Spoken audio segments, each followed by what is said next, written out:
8 વિકાસ મૂલ્યાંકન લક્ષી અસાઇનમેન્ટ પ્રથમ સત્ર માટે તેમાં આજે આપણે વિજ્ઞાનનું દેખીશું. વિજ્ઞાનના વૈજ્ઞાનિક કારણ આપણને તેમાં પ્રકરણ 1ના વૈજ્ઞાનિક કારણો આપણે દેખીશું. કૃત્રિમ ખાતરનો ઉપયોગ ઘટાડવો જોઈએ. તો દેખો, કૃત્રિમ ખાતરનો ઉપયોગ ઘટાડવો જોઈએ. કેમ ઘટાડવો જોઈએ? કારણ આપો. તો કે કૃત્રિમ ખાતરના વધુ પડતા ઉપયોગથી જમીનનું બંધારણ બગડે છે. બરાબર? જમીનનું બંધારણ બગડી જાય, મતલબ કે જમીનના જે પણ અલગ અલગ પોષક દ્રવ્યો હોય તેનું બંધારણ બદલે, બરાબર, તેનું બંધારણ આખું બગડી જાય. બરાબર છે.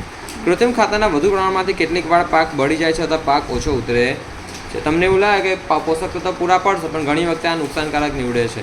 અને લાંબા ગાળે કૃત્રિમ ખાતર કહેવાય તે નુકસાનકારક એટલા માટે નીવડે કેમ કે એમાં ઘણા બધા કેમિકલ્સ હોય, હાનિકારક કેમિકલ્સ હોય છે. કૃત્રિમ ખાતરની અસરથી જમીન પ્રદૂષિત થાય છે. બરાબર? જમીન પ્રદૂષિત થાય છે. હવે જમીનની અંદર પાણી પણ હોય તો પાણી પણ પ્રદૂષિત થાય છે.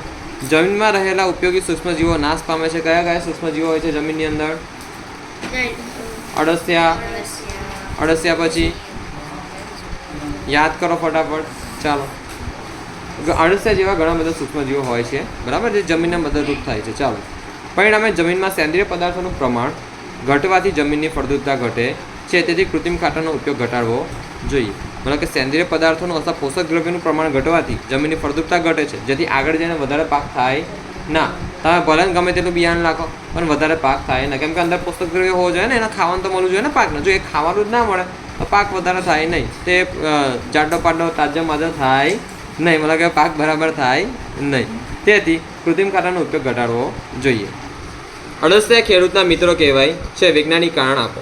તો કે અળસિયા જમીનમાં રહી જમીનને ઉપર નીચે અને પોચી બનાવે છે ને. અળસિયા આવીને ચાલતા જાય, ટંગળ આવીને ચાલતા જો છે ને, ઉપર નીચે આવીને ચાલતા હોય છે. અને જમીન અહીં હોય તો જમીનને ઉપર નીચે કરે છે અને પોચી બનાવે છે. તો અળસિયા જમીનમાં રહી સેન્દ્રિય પદાર્થનો ઉમેરો કરતા રહે છે. તમે કહો સાહેબ અળસિયા સેન્દ્રિય પદાર્થનો ઉમેરો કેમ ન કરે?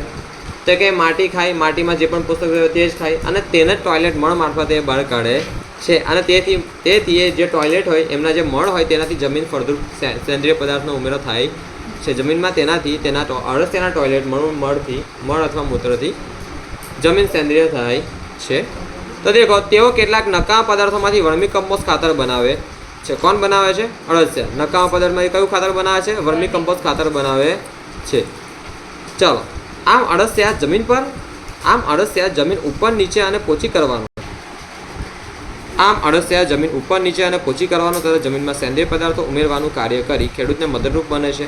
તેથી અળસિયા ખેડૂતના મિત્રો કહેવાય છે. મતલબ અળસિયા જમીનને ફળદ્રુપ બનાવે છે. જમીન ફળદ્રુપ બને તો પાક પણ સારો તાજો માજો થાય ને. તો તેથી જમીનમાંથી સારો પાક નીકળે છે અને એથી અળસિયા ખેડૂતના મિત્રો કહેવાય છે. પાકની ફેરબદલી અથવા રોટેશન કરવું જોઈએ. મતલબ કે તમે એક પાક લગાડો તેની પછી બીજો લગાડો, પછી એને પછી પહેલો પાક અથવા ત્રીજો, તમારે જે લગાડો તે. હવે ધ્યાન આપો, સમજાવું છે. એક જ જાતનો પાક સતત લેવામાં આવે તો જમીનમાં રહેલા પાકને જરૂરી એવા ચોક્કસ પોષક તત્વો તે પાક દ્વારા સતત શોષાય છે. મતલબ સિમ્પલ ભાષામાં કેવું, જો તમે એક જ ખેતરમાં એક જ જમીન પર વારંવાર પહેલા વર્ષે શેરડી લીધી, બીજા વર્ષે પણ શેરડી લીધી, તો શેરડીને ધારો કે જમીનમાંથી નાઇટ્રોજનની જરૂર હોય. શાની જરૂર હોય? નાઇટ્રોજનની. જેમ કે દેખો, અહીંયા આગળ આ જમીન છે, આ જમીનમાં નાઇટ્રોજન અત્યારે રહ્યું છે. કેટલું રહ્યું છે અત્યારે જમીનમાં? ધારો કે 60% જેટલું નાઇટ્રોજન છે. કેટલું નાઇટ્રોજન છે? 60% જેટલું નાઇટ્રોજન છે. હવે આ 60%માંથી વિચારો પહેલા વર્ષે શેરડી લગાવી તો શેરડીએ એમાંથી લગભગ 20% જેટલું નાઇટ્રોજન શોધ્યું. તો પછી જમીનમાં પહેલા વર્ષે 60%થી બીજા વર્ષે કેટલી થશે? 20% શોધી લીધું એટલે 40%. પછી પાછું બીજા વર્ષે શેરડી લગાવી તો બીજા વર્ષે પાછું 20% નાઇટ્રોજન રહેશે. ત્રીજા વર્ષે 20% રહેશે ને. પછી તો કંઈ રહે નહીં નાઇટ્રોજન ત્રીજા વર્ષ પછી. હા ને, હું ખાલી તમને વર્ષ કહું છું. પણ શું વિચારો કે તેને એક વર્ષમાં 2 વખત શેરડી લગાવી હોય તો પછી 1 વર્ષે 1.5 વર્ષની અંદર નાઇટ્રોજન ખલાસ થઈ જાય, કાં તો બીજા કોઈ પોષક દ્રવ્યો ખલાસ થઈ જાય. એટલે એકને એક વસ્તુ ના લગાડે.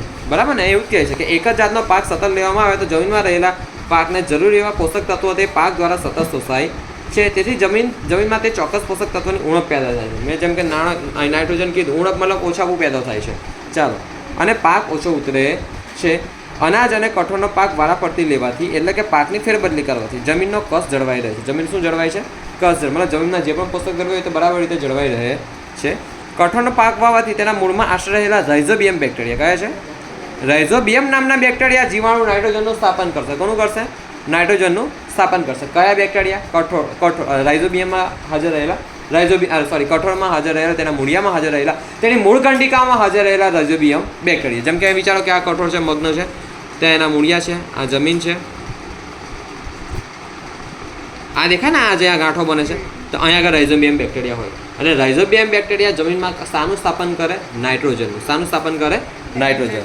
એ નાઇટ્રોજન જમીનના પાક, જેમાં પાક લાગેલો હોય તેને ખૂબ જ ઉપયોગી થાય, મદદરૂપ થાય છે. મતલબ કે અહીં એક જ વાત છે કે કઠોળના પાક વાવવાથી તેના મૂળમાં આશ્રય લેતા, મતલબ તેના મૂળિયામાં મૂળ ગંડિકાઓમાં રહેતા રાઇઝોબિયમ નામના બેક્ટેરિયા અથવા જીવાણુ નાઇટ્રોજનનું સ્થાપન કરી જમીનની ફળદ્રુપતા વધારવાનું મહત્વપૂર્ણ કાર્ય કરે છે. અને વળી પાકની ફેરબદલીથી પાકને નુકસાન કરતા જીવાતો પણ નિયંત્રણ આવે છે. બરાબર ને? તમારે આમ પેલા જે પણ બેક્ટેરિયા, પેલા જે પણ જીવાતા ને તેને એમ કહીને શું કહેવાય, એકદમ જ પેલા એકદમ ચમકારો આપવાનો તમારે. બરાબર? ચમકાવી દેવાનું તમારે. અત્યારે સીડી લગાવીને પછી મરચાં લગાવ્યા. પહેલાં તો મને ગળ્યું લાગતું હતું, હવે મને તીખું લાગે છે. બરાબર ને? એ જીવાણુ પણ એવું થતું કે મને તો પેલા ગળ્યું લાગતું, હવે તીખું લાગે, હવે ક્યાં જવું મારે? જેમ કે પેલી એક રીલ વાયરલ થઈ છે, સાંભળજો. એક વ્યક્તિ છે ને ડાબા હાથથી ખાવાનું ખાતો હોય છે. મતલબ કે એવી રીલ હતી કે એક વ્યક્તિ છે ને ડાબા હાથથી ખાવાનું ખાતો હોય. બરાબર? તો ડાબા હાથથી ખાવાનું ખાતો ને પેલી સામેથી એની વાઈફ આવશે ને પછી એવું કહેશે કે બાયા હાથે પાણી નહીં પીતું. બાયા હાથ મતલબ ગુજરાતીમાં એનો ડાબો હાથ કહેવાય કે ડાબા હાથથી પાણી ના પીવાય. કેમ ના પીવાય? કે ડાબા હાથથી પાણી ડાબા હાથથી પાણી પીને તો શું થાય કે પેલા જે પણ પેલો બેઠો હોય ને, કોઈ મતલબ ભૂત બેઠો હોય ને તો ભૂતને લાગી જાય. ડાબા હાથથી ખાવાનું ખાય ને તો એ ભૂતને લાગે. ડાબા હાથથી ખાવાનું ખાય, પાણી પી તો ભૂતને લાગે. તેની વાઈફ એવું કહીને ગઈ. પેલા વ્યક્તિ શું કરે છે પછી? ડાબા હાથથી મરચું ખાય. શું ખાય છે? મરચું ખાય. અને મરચું ખાધું એટલે એ મરચું પેલા ભૂતે બી ખાધું ને, કેમ કે પેલી કીધું તે પેલા ભૂતે મરચું ખાધું અને મરચું ખાધું એટલે ભૂતે મરચું ખાધું. પછી એ વ્યક્તિ શું કરે? ડાબા હાથથી એમ કરીને પાણી પીવા જાય છે. પાણી પીવા જાય ને પછી વચ્ચે લાવશે ને અટકાઈ જશે. પાણી પી નહીં, પછી તે પાણી પાછું નીચે મૂકશે ને જમણા હાથથી પાણી પીશે. પેલા ભૂતને તીખું લાગે છે. બરાબર ને? પેલાને કંઈ તીખું લાગતું નથી. મને કંઈ સિમ્પલ વસ્તુ એ સમજાવું છે કે જો તમારે એને બેક્ટેરિયાને બેવકૂફ બનાવવાના. કેને બેવકૂફ બનાવવાના?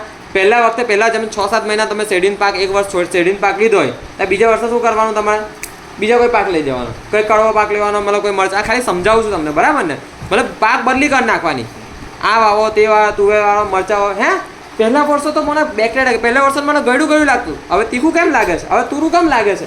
અચાનક જ સ્વાદ બદલાઈ ગયો. ચાલો હવે નહીં રહું મરચાં લેવા, હવે બીજા ધામ આપણે. બરાબર? મતલબ બીજા ખેતરે જે એટલે આપણા ખેતરમાંથી વધારે જીવાતો નીકળે નહીં. તો એટલા માટે જ ધ્યાન આપો અહીં આગળ કે એટલા માટે દેખો વળી પાકની ફેરબદલીથી પાકને નુકસાન કરતા અથવા નુકસાન આપતા જીવાતો પણ નિયંત્રણ આવે છે. આથી પાકની ફેરબદલી કરવી જોઈએ.